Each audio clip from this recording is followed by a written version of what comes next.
जय श्री कृष्ण वैष्णव। श्री हरिरायजी रचित सहस्त्र श्लोकी सेवा भावना જે વૈષ્ણવોને માનસી સેવા સિદ્ધ કરવા માટેનો અતિ ઉપયુક્ત ગ્રંથ છે, જેનું દર્શન અને ભાવન શ્રી હરિરાયજી અને શ્રી મહાપ્રભુજીની કૃપાથી વૈષ્ણવો કરી શકે છે. હવે આપણે આગળની વ્રજલીલાના દર્શન શ્રી હરિરાયજીની સાથે કરીએ. પછી આપ ચોરીના બહાનાથી વ્રજભક્તને ઘેર પધારીને સામગ્રી આરોગીને અનેક ક્રીડા કરીને તેમને સુખ આપીને પાછા પધારે છે. અને ત્યાર પછી એ વ્રજભક્તો ઉરાહનો ઠપકો દેવા આવે છે. તેનો પ્રકાર 7 શ્લોકથી વર્ણન કરે છે. વ્રજભક્તોએ પ્રાર્થના કરી તે સાંભળીને ગોકુલપ્રિય પ્રભુ કૃપાલુ થઈને રક્ષાને માટે ગોપ બાલકોને તથા બલદેવજીને સાથે લઈને ચોરી કરવાના ઉદ્યોગમાં પરાયણ થયા. વાંદરાઓથી પોતે વીંટળાઈ જાય છે. ચોરીના વિવિધ ઉપાયો પોતે જાણે છે. એકાંતમાં ગોપીજનના ઘરના સ્વામી બનીને પોતાને માટે સિદ્ધ કરેલી સર્વ સામગ્રીનો ભોગ કરે છે. નાના પ્રકારના રસના ભોગથી આપને પરમાનંદનો સમૂહ મળે છે. અને પોતાને જે વસ્તુ અયોગ્ય લાગે તેવી વસ્તુ જે પાત્રમાં હોય તે ચતુરાઈથી ફોડી નાખે છે. બલદેવજી તથા ગોપોથી પોતાને છુપાવીને એકાંતમાં રમણ કરવાને તત્પર થાય છે. ગોપીજન આપને પકડવા આવે છે તેના બહાનાથી પોતે જલ્દી દોડી જાય છે અને એ રીતે દોડતા અત્યંત શોભી રહ્યા છે. અને એમ કરીને પોતાના ઘરમાં પાછા ભાગી જાય છે. ગોપીજન ઉરાહનો દેવા યશોદાજીની પાસે આવ્યા. પોતે તો બહાનું કરીને આવ્યા છે, સાથે જે રમણ કર્યું તે પણ છુપાવી લે છે. અને શ્રી સ્વામિનીજીના હૃદય કમલમાં જે ભાવ સ્ફુરે છે તેની ભાવનાથી પોતે વિભાવિત થવા લાગ્યા. ગોપીજનો ઠપકો આપવા લાગ્યા. તેનાથી ઠાકોરજી ભયભીત થઈ ગયા હોય તેવા નેત્ર સંકોચ કરે છે અને વદન મંડળ એટલે મસ્તક નીચું નમાવીને યશોદાજીની આગળ ઊભા રહ્યા છે. અને આપે રમણથી જે આનંદનું દાન કર્યું તેની સ્ફુરણા થવાથી સંકોચયુક્ત સુંદર દેખાવા લાગ્યા. માતૃચરણ વ્રજભક્તોનું સમાધાન કરે છે. તેમના મુખ તરફ પોતે જોઈ રહે છે અને સાધુતા એટલે ભોળપણાના પરમ આધારરૂપ પોતે બને છે અને માતાના વિશ્વાસપાત્ર બની જાય છે. પછી માતાની પ્રાર્થનાથી નંદાલયમાં રાજભોગ આરોગ્યા અને શ્રી અંગ ધોઈને આચમન બીડી લીધા. પછી રાજભોગ આરતી થયા. તે લીલાનો પ્રકાર 8 શ્લોકથી વર્ણન. માતાની પ્રાર્થનાથી પિતાની સાથે ભોજન કરવાનું મન કરવા લાગ્યા અને ચંચલ નાયક પ્રભુ પિતાની પાસે ઊંચા પાટલા ઉપર બિરાજ્યા. પોતાના હાથથી ભોજન કરવા લાગ્યા અને પોતાના મુખ કમલને લીપી મૂકે છે અને પોતાના પિતાના હાથમાંથી કોળીઓ ગ્રહણ કરવાને ઉત્સુક થવા લાગ્યા. તીખા અને કડવા રસની સામગ્રીનો સ્વાદ લેતા સિતકાર કરે છે. તેથી શોભી રહે છે, ક્ષણ ક્ષણમાં ઉઠે છે, પરંતુ શ્રી નંદરાયજીની પ્રાર્થનાથી પાછા બેસી જાય છે. વસ્તુઓને થાળીમાં આમ તેમ ફેંકવાની ક્રીડા કરે છે અને કોઈક વસ્તુ ખેલવામાં ઉપયોગી માનીને, જેમ કે લડ્ડુને દડો માનીને તેને ઉછાળીને વિનોદ કરે છે. વિલંબથી ભોજન કરવામાં પરાયણ છે. શ્રી નંદરાયજી આપનું મુખ જોઈ રહ્યા છે. શ્રી યશોદાજી પોતાના બંને હાથથી પ્રભુને શ્રી નંદરાયજીના આંગણામાં લાવે છે. સખીએ આપેલા જલથી માતૃચરણ પ્રભુના આખા શ્રીઅંગને ધોઈ નાખે છે અને માતાના ઝીણા વસ્ત્રથી પ્રભુ પોતાના અંગને સારી રીતે લૂછાવે છે. માતાના મુખમાંથી તાંબુલ ગ્રહણ કરવાને ઉદ્યમવાળા મુખવાળા છે, એટલે મુખ ઊંચું કરીને માતાનું ચરવિત તાંબુલ પોતાના મુખમાં લે છે. શ્રી નંદરાયજી અને માતૃચરણ બંને પ્રકારની વાર્તા કરી પ્રભુને લાડ લડાવે છે. પોતાની ગોદમાં પધરાવીને શ્રી યશોદાજી ગોપીજનની પાસે આરતી ઉતરાવે છે. દીવાના અજવાળાના પ્રકાશથી શ્રીઅંગમાં સર્વ મણિ શોભી રહે છે. હવે બીજા પ્રકારનો રાજભોગ જે વ્રજભક્ત નોતરું દઈને સકુટુંબ પ્રભુને ઘેર જમાડે છે તેનો પ્રકાર 33 શ્લોકથી કહે છે, અથવા રાજભોગની ભાવના આ પ્રમાણે કરવી. શ્રી ગોપીજન ભગવાનને પોતાના પિતા શ્રી નંદરાયજી વગેરે સહિત સદા નિમંત્રણ આપે છે. પરમાનંદમાં મગ્ન થયેલા પ્રભુ દરેક ગોપીના ઘરમાં ભોજનને માટે પોતાના પિતા, માતા, બલદેવજી, રોહિણીજી વગેરે સહિત પધારે છે. બાલભાવના આગ્રહથી પોતાને અત્યંત પ્રિય શ્રી સ્વામિનીજી સહિત સદા પ્રફુલ્લિત મુખ કમલવાળા પ્રભુ ગોપિકાઓના ગૃહમાં પધારે છે. સુંદર બિછોના ઉપર સિદ્ધ કરેલા ઉત્તમ આસન ઉપર સર્વે બિરાજ્યા. પોતે પોતાની માતાના અતિ પ્રિય ઉત્સંગમાં પ્રેમ સહિત બિરાજ્યા. શ્રી રોહિણીજીની ગોદમાં બેઠેલા બલદેવજી સંગમાં છે. ઉત્તમ આસન ઉપર બિરાજેલા પોતાના પિતા શ્રી નંદરાયજીની ગોદમાં ભગવાન વારાફરથી બિરાજે છે. સર્વથી ઉત્તમ આસન ઉપર બિરાજેલા શ્રી સ્વામિનીજી ઉપર પોતાનો પરમ સ્નેહ છે. એ પ્રમાણે અંતર્ગૃહમાં ભગવાન પોતાના પરિકર સહિત બિરાજ્યા. શ્રી ગોપીજન ઉત્તમ સુગંધીઓથી સુગંધયુક્ત કરેલા વસ્ત્ર આભૂષણથી સર્વને અલંકૃત કરે છે. પછી યથા યોગ્ય અલંકાર કર્યા અને સર્વ સહિત ભગવાનનું પૂજન એટલે સત્કાર કર્યું. વળી કેસર, અગર, કસ્તુરી, ઘનસાર એટલે કે બરાસ વગેરે સુગંધીથી અનેક પ્રકારના પુષ્પોની ગૂંથેલી માળાઓથી અલંકૃત કર્યા. ત્યાં આવેલા પોતાના સર્વ સ્વામિનીઓથી પોતે વીંટળાયા છે. ગોપીઓ પોતાના હૃદયના વિવિધ અનંત ભાવોથી ભગવાનની ભાવના કરવા લાગ્યા. સુગંધ સર્વત્ર પ્રસરી રહે એવી રીતે સિદ્ધ કરેલો ધૂપ ઘરમાં કરેલો છે. અનેક રત્ન, દીપ વગેરેના પ્રકાશથી સર્વત્ર શોભા થવા લાગી. પોતાના ગોપીને સિદ્ધ કરેલી સર્વ સામગ્રીના દર્શન કરવા પધાર્યા.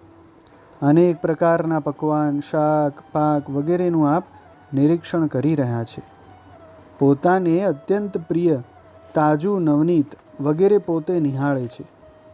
ત્યાંથી પાછા ફરીને હરિ પોતાની માતાની ગોદમાં આવીને બેસી ગયા. કંકણના રણકારવાળા હસ્તકમલથી ગોપીજન પીરસી રહ્યા છે. તેમના ચંદ્ર સમાન મુખ કમલના કિરણનું નિરીક્ષણ કરવાને આપ ચકોરની માફક ઉત્સુક થયા છે. અનંત રસાવલી પીરસેલી સામગ્રીના મિશથી આપ અનેક રસ લીલાનું સૂચન કરે છે. પોતાના સ્વામિનીના કંકણનો ધ્વનિ કાન દઈને સાંભળે છે. તેનું કહ્યું માનીને જ પોતે સકલ સામગ્રીનું ભોજન કરે છે. સુંદર વસ્તુઓ હસ્તમાં લઈને પોતાની માતાને આનો સ્વાદ કેવો છે મૈયા એવું પૂછે છે. આ સામગ્રી કોણે સિદ્ધ કરી તેનું નામ જાણવાને પ્રશ્ન કરે છે. પોતાના પિતાની સાથે પંક્તિમાં બેઠેલા પોતાની માતાને ભોજન સાથે કરવા લાગ્યા. રોહિણીજીની સાથે બેઠેલા બલદેવજીની સાથે આદર સહિત ભોજન કરે છે. કોઈક વાર બાલહઠથી શ્રી સ્વામિનીજીની સાથે ભોજન કરે છે. આ પ્રમાણે વ્રજમાં સર્વ ઠેકાણે જ્યાં જ્યાં આમંત્રણ મળે ત્યાં પધારે છે. ત્યાં અનંત ભાવ પ્રગટ કરે છે અને યથા યોગ્ય સર્વ સામગ્રી અંગીકાર કરે છે અને સર્વત્ર ગોપીઓ વગેરે પંખા કરે છે. ગોપીજને કહેલી ગૂઢ સંકેતવાળી દ્વિઅર્થી વિવિધ વાતો શ્રવણ કરવામાં પોતે તત્પર થયા. અનંત કોટી કામદેવના સૌંદર્ય સમાન પોતે રૂપ ધારણ કર્યું. પોતાના શ્રીમુખને લાગેલી ભોજનની કણિકાઓ અને માખણથી પોતે અત્યંત શોભે છે.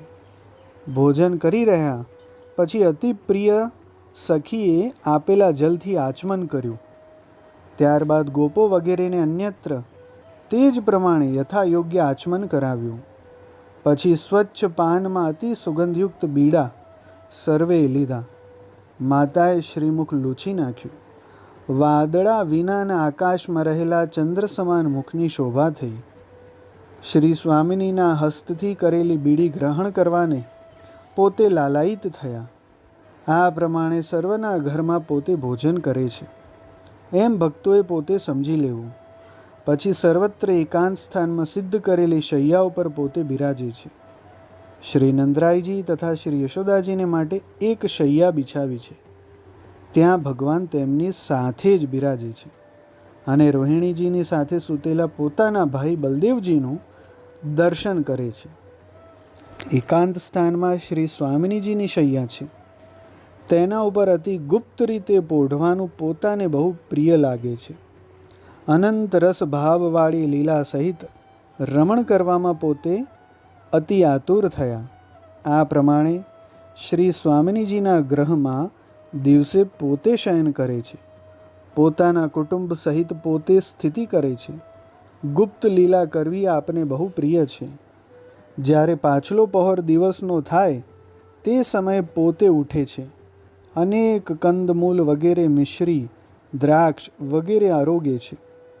ખોવાના લાડવા પોતાને બહુ ભાવે છે અને પોતાના સર્વ સ્વકીય સહિત યથા યોગ્ય આનંદ આપે છે.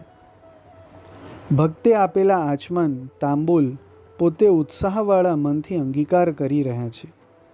સંધ્યાકાલે દૂધ ભાતનું ભોજન પોતે કરે છે. પ્રાતઃકાલના ભોજન પછી પોતે મસ્તક ઉપર પાગ ધારણ કરે છે અને પિતા શ્રી નંદરાયજીની ગોદમાં બિરાજે છે. અને કટિબંધ અને પાગ એ બેના છેડા ઉપર આવેલા ગુચ્છાઓ શોભાયમાન થવા લાગે છે. પંક્તિમાં બેસીને પોતાના ભક્તે આપેલું સ્વચ્છ તાંબુલ આરોગ્યા. તે સમયે જે ગોપીએ નિમંત્રણ કરીને પધરાવેલા તે સુંદર આરતી કરે છે ત્યારે પોતે શોભી રહે છે. પછી સર્વ ગોપીઓ ભગવાનના સર્વ કુટુંબને નમસ્કાર કરે છે અને તે પછી પોતાના પરિકર અને પિતા નંદરાયજી વગેરે સહિત પોતાના ઘરે પધારે છે. શ્રી પુરુષોત્તમ પોતાની પુષ્પની માળા વગેરે પ્રસાદ વ્રજભક્તને આપે છે અને એ પ્રમાણે સર્વ વ્રજભક્તના ઘરમાં પ્રતિદિન પ્રભુનો સત્કાર થાય છે. પછી ત્રીજા પ્રકારનો રાજભોગ ચોરીથી વ્રજભક્તોને ઘેર ગુપ્ત રીતે પધારીને આરોગે છે અને સર્વ સુખ આપે છે. તે લીલાનું વર્ણન 29 શ્લોકથી કરે છે. આ પ્રમાણે એક પ્રકારની રાજભોગની ભાવના કહી. હવે પરોક્ષથી વ્રજરાજ ભોગ કરે છે તે હવે કહું છું. રાજભોગની ભાવના બીજા પ્રકારે કહેવામાં આવી રહી છે. ગોપીજનના દરેક ઘરમાં ઘરના માલિક હોય તેમ નિર્ભય થઈને પધારે છે. ચોરીના બહાનાથી ગોપીના સર્વ મનોરથ પૂર્ણ કરે છે. તેણે સંપાદન કરેલી સર્વ ષડ રસાત્મક વસ્તુઓનો ભોગ અને ભોજન તેની વિવિધ પ્રકારની પ્રાર્થનાથી સંતુષ્ટ થઈને કરે છે. એ ગોપીએ પોતાનું ઉત્તરીય વસ્ત્ર બિછાવીને ઉત્તમ આસન નિર્માણ કર્યું છે. તેના ઉપર અગર સત્વ વગેરે સુગંધીયુક્ત વસ્ત્ર વગેરેથી ભૂષિત અનેક આભૂષણો યુક્ત સુંદર અંગવાળા પ્રભુ તેના ઉપર બિરાજ્યા. અત્યંત સુંદર પુષ્પમાળાઓથી આપ વિશેષ પ્રકારે શોભે છે. આપના મુખ્ય સ્વામીની રત્ન ડાબી બાજુ બિરાજે છે તેથી પોતે સુંદર દેખાય છે. તે ગોપીના ઘરના આંગણામાં રક્ષા માટે બલદેવજી અને ગોપ બાલકોને રાખ્યા છે અને પોતાના પ્રાણપ્રિય શ્રી ગોકુલ નાયકને ભીતર પધરાવે છે. પહેલાં કહી ગયા તેવા ધર્મવાળા એટલે બાલ્યાવસ્થામાં કિશોર અવસ્થાની લીલા કરનારા અને કિશોર અવસ્થામાં બાલ લીલા કરનાર વિરુદ્ધ ધર્માશ્રય વ્રજના જીવન સુંદર હિત કરતા પ્રભુએ પોતાની સિદ્ધ કરેલી સામગ્રી તેઓ પીરસે છે. વિવિધ પ્રકારના મસાલાવાળી પાક પકવાનવાળી સર્વ સામગ્રીનું નિરીક્ષણ રતિરમણથી ચંચલ નેત્રવાળા પ્રભુ કરે છે. સર્વાંગ સુંદર પ્રભુ ગોપીની ભાવના કરવા તત્પર છે અને જે વસ્તુઓ પીરસી તેના સમાન રતિલીલાની ભાવના કરે છે. ગોપીજન પોતાના નેત્રમાં વિલાસતા કટાક્ષથી ભગવાનની પૂજા કરે છે. તેના ઝંકાર કરતા કંકણવાળા બાહુના મૂલમાં પ્રભુના સુંદર નયન લાગી રહ્યા છે. બાલલીલા કરવાના બહાનાથી પોતે કરેલી ક્રિયા ગુપ્ત રાખે છે. ગોપીજનના મુખચંદ્રના શીતલ કિરણનો આશ્રય પ્રભુ કરે છે. પ્રભુના ઉત્કટ ઉત્સાહવાળા હાસ્યરસના સમુદ્રરૂપ પોતે છે. શક્તિવાળા રસોક્તિથી ભરપૂર વક્રોક્તિ વચનોમાં પોતે બહુ ચતુર છે. શ્રી સ્વામિનીજીના મુખકમલના સૌંદર્ય ઉપર દ્રષ્ટિની વૃષ્ટિ વિલક્ષણતાથી કરે છે. હૃદયમાં ઉત્પન્ન થતા વિવિધ ભાવથી આખા અંગમાં રોમાંચ થવા લાગ્યો. મિશ્રીયુક્ત સ્વચ્છ તાજું નવનીત શ્રીહસ્તમાં ધર્યું. સુંદર ભાત, ચળકતી પીળી દાળ આરોગવામાં પોતે ઉત્સુક થયા. ગાયના માખણથી મિશ્રિત કોળીઓ ગ્રહણ કરવા પોતે અતિ આતુર થયા. એકાંતમાં રહીને જે વસ્તુ આરોગવાની પ્રાર્થના ગોપી કરે છે તે વસ્તુનો ભોગ પોતે કરે છે. મોતીના ગુચ્છાવાળા લાલ રંગના શીંકામાં ચાંદીના મોટા પાત્રમાં રાખેલું તાજું નવનીત પોતે આરોગવા લાગ્યા. તેની પાસે રાખેલા સુવર્ણના પાત્રમાં સુંદર મિશ્રીનો સમૂહ છે. સુંદર ઓટેલું સાકર, એલચી વગેરેવાળું દૂધ ફરીથી પોતે પીવે છે. દૂધના પાત્રમાં સોનાની કટોરી ધરી છે. તેનાથી સિતકાર સહિત દૂધ પીવે છે. ખોવાના લાડવા વિનોદથી હાથમાં ઉછાળતા કૃપારાશિ ભગવાન આરોગ્ય છે. શ્રી ગોપીજનના મુખના દર્શન કરતાં પોતે કૃષ્ણચકિત લોચનવાળા થાય છે. તેની પાસે શ્યામ રંગના શીંકામાં સુંદર મૃત્તિકાના પાત્રમાં ઢાંકેલી ભેંસની કઢેલા દૂધની મલાઈ હરિ પોતાના મુખ કમલમાં મૂકે છે. તેની આગળના શીંકામાં કાકડીના બીજના એક આખો મોંમાં રહી શકે એવા લાડુ ધરેલા છે. તે પ્રભુ અંગીકાર કરે છે. નવા મૃત્તિકાના પાત્રમાં રાખેલું મિશ્રી, એલચી, લવંગ, બરાસથી મિશ્રિત દહીં પોતે આદરથી મુખમાં ધરે છે. પછી સુવર્ણના શીંકામાં ધરેલું બહુ સ્વાદવાળું રાત્રિનું ઘનીભૂત બાંધેલું દહીં, છાશ સાથે પોતે આરોગ્યા. ચિત્ર વિચિત્ર શીંકામાં ધરેલા ઘઉંના મઠડી મોદક, ચણાના બુંદી મોહનથાળ અને ગીદડીના મનોહર વગેરે બનાવેલા પકવાનો વિશેષતાથી જોઈને પોતે આરોગ્યા. ઉપર કહી ગયા તે શીંકાથી જુદા બીજા પદ્મરાગના શીંકામાં 2 મૃત્તિકાના પાત્રમાં 2 પ્રકારના શિખંડ ધરેલા છે. તે પોતે આરોગવા લાગ્યા. તેની આગળ શીંકામાં રાખેલું લીંબુ, બીજોરું, કેરી, આદુ, કેરા વગેરેનું બનાવેલું હિતકારક અથાણું આરોગ્યા.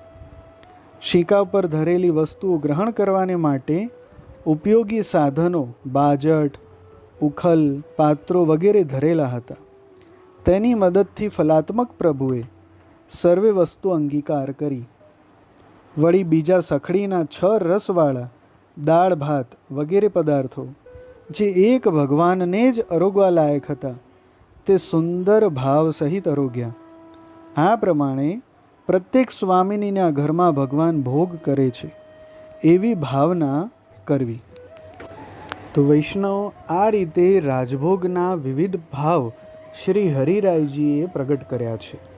રાજભોગની સંપૂર્ણ લીલાનું વારંવારનું ભાવન કરતાં કરતાં આપણે અહીં વિરામ લઈશું અને આગળની લીલા દર્શન કરવા એક નવા વિડીયોની રાહ જોઈશું. જય શ્રી કૃષ્ણ.